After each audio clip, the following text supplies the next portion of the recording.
Hi, everyone. Thank you for tuning in to this edition of It's Brewin at McEwen, a USF baseball podcast. I'm your host, Mark Giardino, and today I'll be joined by one of my co-hosts, John Kaplan. Today's episode features John and I previewing the pitching staff for the upcoming 2023 season.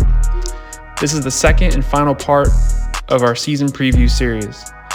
If you missed part one, which covered position players, be sure to check that out as well. In today's episode, we cover every pitcher on the roster and break down what type of roles we think they'll be in and the impact they might be able to have on this season. The season starts in just 3 days at home against number 12 ranked Maryland. We'll be hosting our first Brewin tailgate on Saturday the 18th at 11 a.m. right before the second game of opening weekend. That will be in lot 18 by the soccer stadium.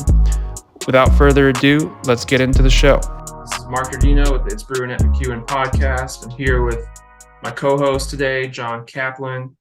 Matt's not available today, but we're making it work with the two of us.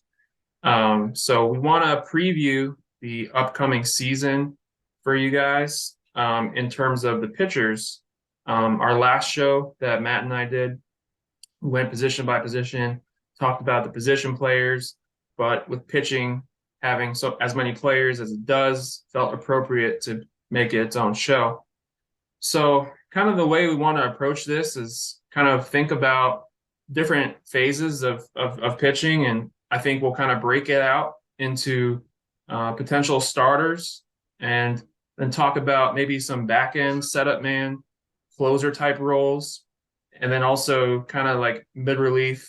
Maybe we'll even touch on midweek starters, guys that kind of have that ability to start, but maybe they will, especially the younger players, they would, if there's a younger starting pitcher, you would probably see them get a start in the midweek as opposed to the weekend. So we'll kind of touch on like all those themes and where we kind of, just from what we've gathered, John went to 2 to 3 scrimmages in the fall. I went to 2 to 3 scrimmages as well. And the good thing is we went to different scrimmages. So we got kind of our eyes on a lot of different kind of things in the fall. And then in the spring, we've been just kind of reading some reports from D1 Baseball, Baseball America, Perfect Game, kind of consolidating what we saw ourselves with, what we're reading from the media as well. So try to give you the best, most accurate, up-to-date information that we can, and just give you a little preview of the season coming up. So we'll start it off talking about the starting rotation. I think the first thing we should address with the starting rotation is just the fact that there's guys from last year that are not here anymore who had a big role in terms of starting. Jack Jasiak, he was your Friday night guy before he got hurt halfway through the season. He's now in the Cleveland Guardians organization. Brad Lord was a starter for us the whole season. He's in the Washington Nationals organization now. So yeah, in terms of starting pitchers, there is a lot of opportunity for new guys to step into those roles. So John, I want to kick it to you. When you think of starting pitchers for this 2023 season, what are some of the first couple names that pop into your head, and why do you feel that way about those people? So just through covering the team with you guys over the past few years, and then doing my own research, just seeing them in the scrimmages and the intra squads, all that, I would say that 2 to 3 names as far as the starting rotation have really emerged in my personal opinion, which means nothing in terms for what we're actually going to see opening weekend, because I don't think anybody knows at this point. But I mean, the 3 clear big dogs in the rotation, in my opinion, have to be Boogie as a Friday night starter, Jackson, Cawthron. His stuff is electric, and every pitch is moving. He's got the velo. He's got control of more than 2 pitches. And either for that third week, I would say if I had to get like a top 4, I would put Grouse in that top four. I heard he's had a great summer and an extremely productive fall. And I would also put Hootie in as well, just because of his pitching IQ. He's pitching to contact. What he lacks in velo, he has in life on every single pitch. He can throw a ball into a lefty, away from a lefty, or completely just make it eat dirt. He's really crafty, and I love watching him work. And actually, at one of the scrimmages that I went to in the fall, I think he put up 4 or 5 no-hit innings, and didn't even look gassed towards the end. So Jack Siebert is also up there for me as well. So it's really, I mean, with all the new names coming in, I mean, we're looking at it right here. It's tough to know, what kind of role some of these names are going to hold. And when do names like Austin Grouse and Tyler Dietz make that leap from 2-pitch bullpen guys to really harnessing in on that third pitch and focusing on longer outings, longevity, as opposed to letting it all go for 1 to 2 innings at a time. But with the additions and with some incoming freshmen that I don't know too much about, I'm really actually kind of proud of how we responded to all the losses, because we got to remember that Orion Kerkering, who's now in the Phillies organization, we got to remember the role that he held in our rotation, whether we agreed with it or not. Because I think anybody on the Brewin crew was, and we were happy while it was working, but we were all kind of on the wave that he should have remained as our closer, because that's where he was elite. Like he was not getting touched. And if it went longer, it went longer. Like when we won the championship against UCF, I think it went like 5 innings in a close. But we've got a lot of ground to make up, but I think that we've done well with transfers, the transfer portal, and also incoming freshmen.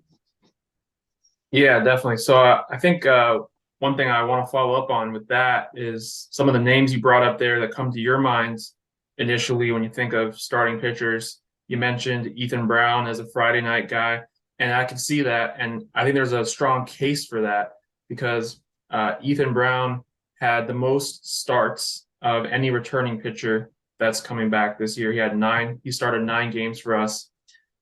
He threw 47 innings, so he's already showing he can handle a bit of a load, and he can handle more than that. He's a 5th-year senior. Last year was his first year with USF, and he had pitched in junior college before that. And just in terms of his productive stats from the left side, and if you look at FIP, fielding independent pitching, which is kind of look at it like you look at ERA, similar, but it's actually more focused on what pitchers can control instead of the defense. He had a 4.18, which was the second best on the team for people that are coming back.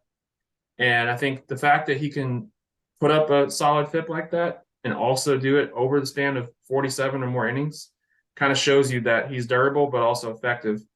So I really like that. It's a good name to think of in that spot. Jackson is another name you mentioned that you got to see pitch in the fall. He transferred in from Memphis. This is his first, or actually started with Memphis, went JUCO. Now he's here. He's a guy as well that has experience actually starting games at a Division I level. He did that at Memphis. So that kind of makes his case strong, in addition to what you mentioned about his actual stuff. And then the other names you kind of thought of as well, Austin Grouse. He started some games for us last season as a true freshman in some midweeks and things like that. And he's pretty electric. And I think if he builds out a full-out 3-pitch repertoire instead of, the fastball slider, which is kind of his bread and butter, I think you're right. He does have a strong case for that as well. And Hootie, it can't forget him, because he had the best FIP of any pitcher that's coming back, 3.26. He was definitely our best pitcher last season for the players that are coming back in terms of productiveness. And he's a lefty. He doesn't throw particularly hard, kind of like you mentioned. He's high 80s, but mentally he's really tough. He loves to compete. He knows how to lock in, focus, and just get batters out, which is all a college coach really wants. So those are great options. But I also want to bring up a couple other names that have popped up as potential starters as well. The Mink twins. I Hunter heard that. Mink. Yeah, Hunter Mink, is entering, they're twins, so they're both entering their fourth year of college baseball. I'll start with Hunter. He started his career with the Gators. He played there for 2 years before coming to USF. And last year at USF, he was pretty much untouchable in this kind of like closer setup role that he had going there for a little bit. Kind of got into some struggles more towards the end of the season as they kind of tried to stretch him out into like longer roles and stuff. But he's had a whole off season to kind of learn from that and to really develop. So I could, and he throws harder than his twin Tanner. Hunter will live like in the mid 90s, and Tanner will live in the low 90s or high 80s. So yeah, I think Hunter has a really good chance to earn a starting spot as well, maybe even a weekend starting spot because he is a fourth year player and has experience. Tanner is another guy that, Hunter's twin brother, just a little bit smaller, a little bit less velocity than his brother Hunter. There was like 91, 92, but he's got a nasty curve, very athletic. I mean, he came to USF as a position player and converted to pitcher. So he's really progressed each year that he's been That's at USF. interesting. I did Yeah. not know that about Tanner. Yeah. So when he came to USF in the 2020 season, he was a position player. And then in the 2020 fall, apparently Caleb Punsack told me he had the best batting average of the hitters. But apparently him and Coach Mole had a conversation to say, like, look, like, if you want to be a pro, your best chance is probably going to be as a pitcher. And he converted to pitcher in spring 21. He's gradually taken on a bigger role. Last season, he pitched 31 innings, which is one of the biggest roles of any returning pitcher that we have. And he had actually the best ERA of our returning pitchers that are active this season. So he's a solid candidate as well. So there's like 6, 7. Yeah, so Jack Siebert is another option that I agree with that you mentioned earlier. He made 5 starts last season, and he really showed a lot of flashes of a lot of potential for the future. I mean, he was only a freshman last year, starting 5 games. He's got 4 pitches, which is, I think, one of the few guys on the staff that legitimately does have 4 pitches. And it's a fastball in the low 90s. He could creep up to the mid 90s this year. Curveball, slider, changeup, and he's got a feel for all 4 of them. And I think he's a guy that if he puts it all together and just kind of uses the experience that he had last season and kind of learns from it, he's a guy that I feel like could definitely step into, at the very least, midweek starter, but potentially a weekend starter if he, puts it all together. So let me add something in there. So I think anybody who would listen to this knows that I'm real high on Ethan Brown, but I don't talk enough about Jack.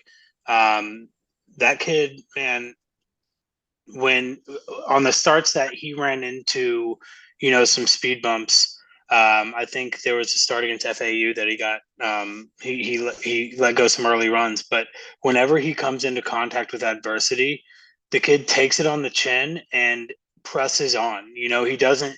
That's what I liked seeing from him as a freshman, was that he was willing to when he took a blow, he didn't get knocked down. If he got knocked down, he got up quickly, and kept fighting.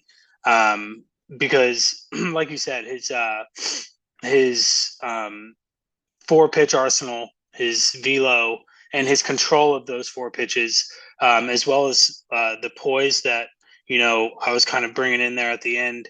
I think that people may have something to say about this, but he's got all the makings, in my opinion, to lead a rotation of USF's caliber. I just think we have to be patient with him, and that if he were to stay with us for, because he's a sophomore this year, I've been talking to him just here and there, and I heard that his velo has gone up over the summer. He was somebody that I really wanted to pay attention to because as a freshman, I was really high on him. He got his chance to shine, and in spots he did, in spots there were more learning moments. But I think I told you and Maddie this, like he's my dark horse for the rotation, just because I want to see the progressions. Definitely, yeah. So I think we gave you kind of 7 names that we are kind of considering in our minds as contenders for those 3 weekend spots and like that 4th or 5th midweek spot, because sometimes you're going to have 2 midweek games. So the 7 names that we kind of really highlighted from our take was really Ethan Brown, who's second year of the Bulls, 5th-year senior, Jackson Cothran, first year of the Bulls. He's a junior. The Mink twins, they're both in their 4th year of college baseball. Nolan Hootie is technically the age of like a senior, but he had a couple redshirt years, so he's like a second year technically. And then Grouse and Siebert are really those second year guys. So it's going to be interesting to see how that Bunch shakes of out. dogs. I mean, you can't go wrong with any of After those guys. And there's always the potential that there's names we haven't even mentioned yet who just really show something and maybe in these last few spring scrimmages and maybe when they get their opportunities in midweek games or anything like that, that maybe they end up starting some games as well as the season rolls on. But now we haven't seen any games yet this year. This is kind of the way we see it right now. So from that, I would say let's move from the starting pitching conversation more to a closing and setup situation. So let's say, for example, John, you get a nice 6th-inning start from Ethan Brown. You're holding on to a 4-2 lead. You're entering the 7th inning. Who do you want to bring into the game? And how do you see that game finishing? I would say that it's important to switch it up, to go from lefty to right, switch up the eye level on the batters. So I would probably go with Tanner, just because I think he's gonna hold that role of just I think he could see a lot of appearances out of the bullpen should he hold that role for our team this year. So I would probably go with Tanner, have him try to lock down at least one full inning. From there, it really just depends on what we want our identity to be. In years past, our bullpen has always kind of been a little bit craftier, with not a lot of high velo guys, but balls that dance all over the place, or pitchers that try to be Nestor Cortez with their windups. Shout out to Sanchez, but no, I think that I would try to go with velo. I think that the times that we've gotten shut down out of the bullpen from other teams, it's been just overpowering stuff, that we weren't used to seeing. So I think that we got to match fire with fire, and probably I'm looking to see. It really depends on who they use in the starting positions, but Tyler Dietz, I think, could hold a huge role in the back end of the bullpen just because of his velo. You don't have to be a fastball. You don't have to be like a 3-pitch guy to be a good, effective back end guy. So if he's just going fastball, what is he? Fastball slider, right? Yeah. That can be plenty effective as long as he can change up the speeds from his 96 to 98 mile per hour fastball. I think his slider is like 92.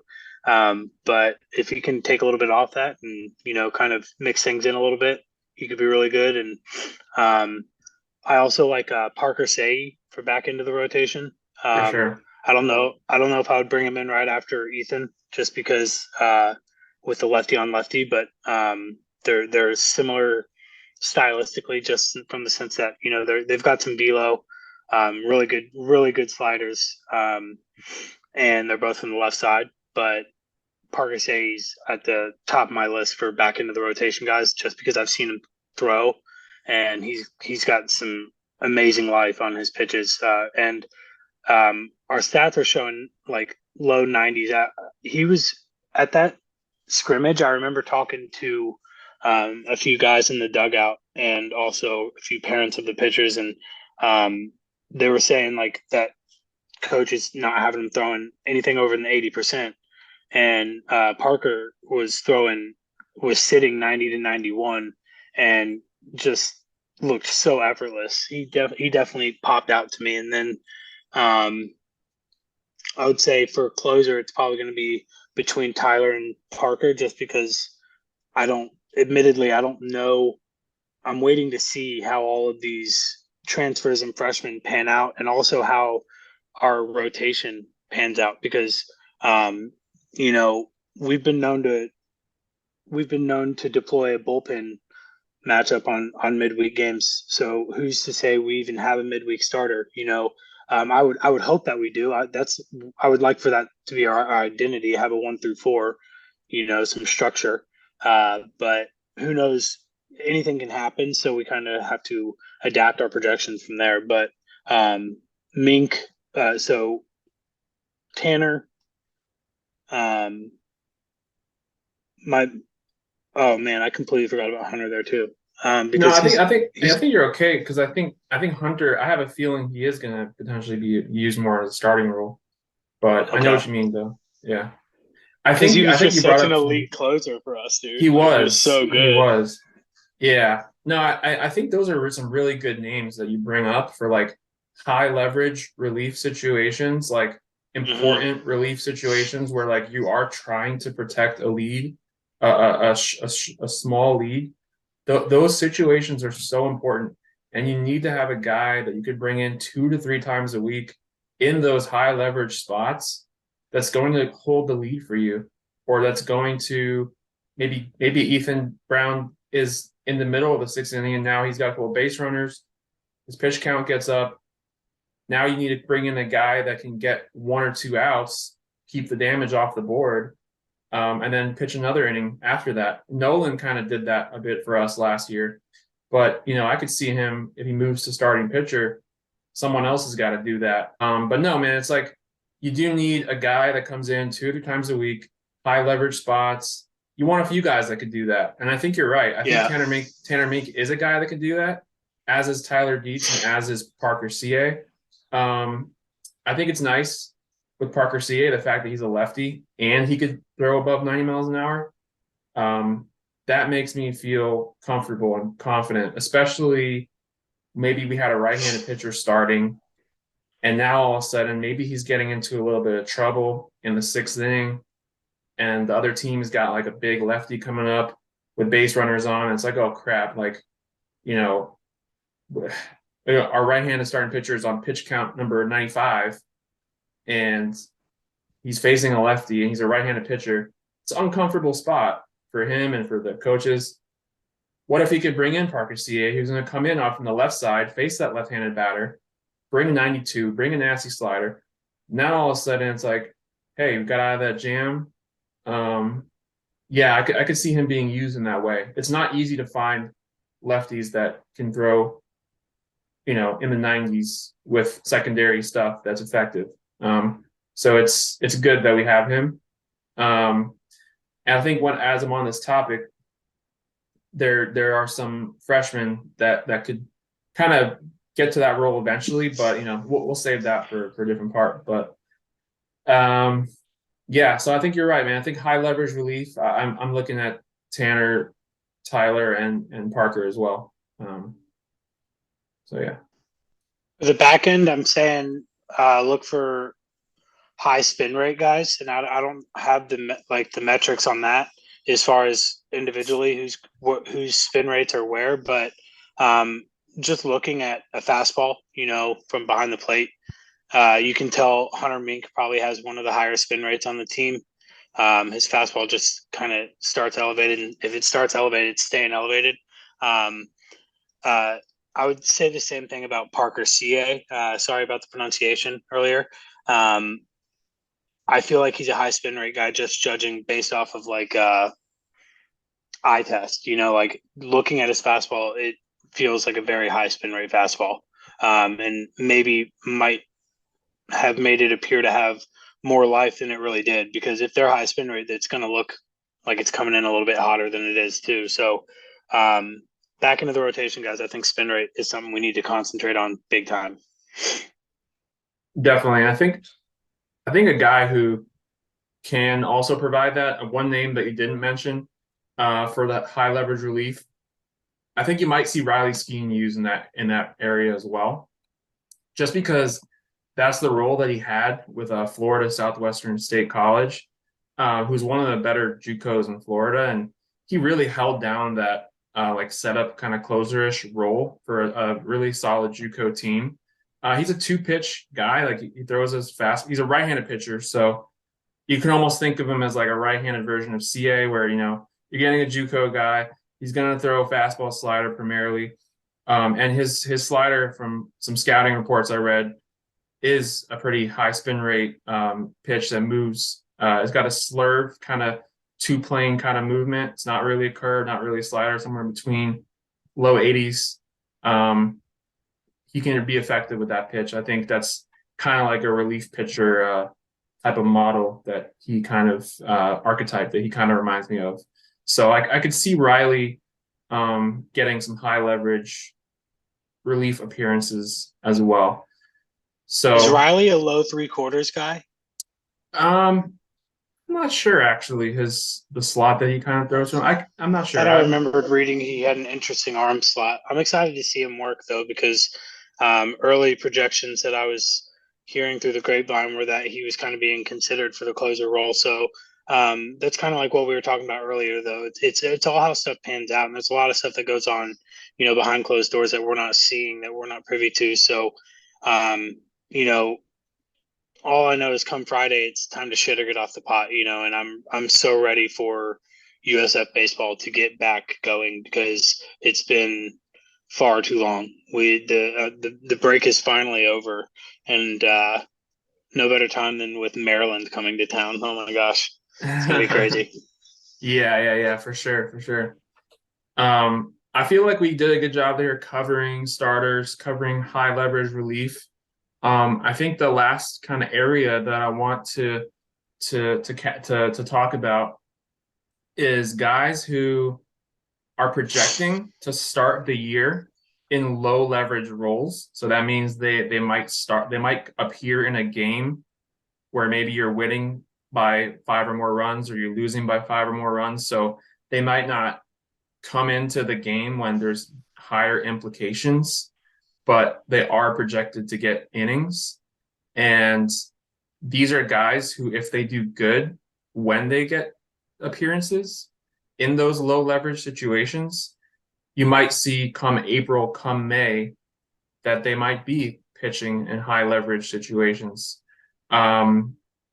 It happens every year. There's always guys that claim a bigger role than they were projected to initially have. So with that said, let's talk about some of the guys that kind of fit into that category today, but we'll see where they end up at the end of the year. So I think the first name that we kind of have here on our list is Dylan Vega. We saw him pitch a pretty decent amount last year, actually. He had 20 innings approximately. It was kind of a funny season for him because he actually did get the opportunity to start 4 games. And then he had an injury where he didn't really pitch for like 6 weeks or so. And when he came back, it just wasn't quite the same. So he's kind of like a mystery, really, because we didn't really get to see a full season of him. He spent 1 year in JUCO, and then he came to USF last year. So it's his second year with the Bulls. Do you have any recollection of memories of watching him at all, John? I do, yeah. We were deploying him as like a Sunday starter to like a midweek starter early on in the season before his injury last year. And I thoroughly remember watching one of his starts where He got the W as a midweek game, where everything looked effortless, and he was hitting his spots. And I really like how he mixes in three different pitches. Like he's got all the tools. He's I think if I remember correctly, he sits low 90s, like 90 to 92. But and he's got that fire that I like from pitchers on a mound. He's just got that spark, that is infectious to teams. So like when he gets that inning that strikeout to close out an inning, he can fire up the staff. But I agree with you. He's like you said. He's it's a mystery as of right now. Yeah, for What role sure. he's going to hold and how effective he'll be in that role. Yeah, it is kind of a mystery, and we're looking forward to seeing how that plays out. Next name we got on our list is a guy we know really well, Caleb Punsack. He's entering his third year in the program. He's a guy that he's shown a lot of flashes of brilliance, and he's had some kind of more learning moment appearances. It's been a mixed bag of results for him so far in his 2 years as a Bull. But if you want to talk about ability and the tools to be effective, he definitely has it, and he's pitching from the left side. He's in the low 90s. He's got a nice curveball, and he added another pitch, like a slider type of pitch that he integrated into his game during the summer. And so he has a lot of a potential. He just has to be more consistent. Do you have any thoughts on that? Um, I actually was really high on Caleb Punsack towards the end of the season. He came in some pretty big leverage spots there, once we started conference play that he's not a guy that's going to blow everybody away. He will get his strikeouts, but he pitches to contact. Um, Saw him pitch in the fall a little bit. He looked really good. Could be a solid mid relief guy for us. Yeah, no, I agree for sure. And he's a guy that, again, if he kind of, really shows consistency when he gets maybe his mid leverage, low leverage appearances, if he shows consistency there, he's a guy that Billy Mole has used in high leverage situations before. It's just not a role that he's Mm-hmm. consistent. It's just not a role that he's consistently sustained for the whole season. But yeah, I've seen him come into games where it's a tight game and he does a good job. It's just, can he sustain that for the whole season? Is that where he can live, or is he going to live more in that mid relief range this season? But we'll see. We'll see how that shakes out. I think Um, Justin Jackson is the next guy that we should bring up in terms of, low leverage spots that had potential to become a bigger thing, kind of like Joey Vellini last year. He started out in some lower leverage games, and held his own in those games and started getting more opportunities. I think he ended up with like 14 appearances last year. Um, so I anticipate a similar role for Justin Jackson that Joey Vellini held. I don't. He's not quite as much to deal with in terms of velo. Justin Jackson isn't, but he's a freshman who's still got a lot of growing to do. And I think that once he finally grows into his size a little bit, I think that you'll see him start to reach low to maybe even mid 90s, just because he's got the build. He's got a real crafty delivery and wind up. He hides the ball really well. Um, Almost a wind up kind of similar to Chris Sale. I think we were talking about that earlier. He's he's really deceptive, and I was able to talk a lot in detail with his dad while we were watching a scrimmage one time. Um, he's never gonna be the guy that's going to give up a bunch of walks. He pitches to contact, and he's a gamer. He throws a lot of strikes, and I like a freshman that's going to come in and go right after these players. yeah, for sure. He definitely is a guy, especially knowing that he was getting some reps in the fall. And when you were telling me, when you were watching him live, you were texting me that you like what you were seeing from him. And I haven't got to watch him in person yet, but I'm looking forward to seeing him, and definitely know he has a pretty good background. Um, a few other names that I'm a little maybe more familiar with than John. We have another transfer that he actually came from JUCO, but the last time he actually played in a college baseball game was in Division One. That was at Duke University. His name is Mason Manriquez. I think he's a junior, third year of college ball. Right-handed pitcher. He's coming off of injury last season. He didn't pitch at all last season at his JUCO, but he was recruited based on his background with Duke and his high school background. He was a really high prospect out of high school, and that's why he got an offer to go to Duke. For him, I think this season is just a matter of will he be healthy enough to pitch, and it sounds like he's been throwing off a mound, so there's potential that he will be healthy enough to pitch. And I would imagine, having been away for that long, that if he does pitch this year, it'll come in like maybe smaller roles, smaller innings, lower leverage, just to get his feet wet again. But he's a guy that if he ramps up as the season goes on, could definitely carve out a big role. He's got that pedigree of, being a Power 5 recruit. You always like to see that. Then we also have Corbin Little is a true freshman. He's from George Jenkins High School in Lakeland. He's a left-handed pitcher. I don't know too much about his game just because in the fall he was kind of nursing an injury, and he is now pitching in spring camp. So all I really know is he's a left-handed pitcher, freshman that kind of gives some depth to the bullpen in terms of lefties, because how baseball is, you need to have left-handed arms. I'm interested to see how his first year with the Bulls progresses and if he's able to carve out a role for himself in his freshman year. Josh Cohn is a left-handed freshman also, but I could speak a little more to him because I watched him in the fall, and I have to say he might be my sleeper for the season. He was extremely impressive in the fall scrimmages that I watched. He's in the low 90s from the left side.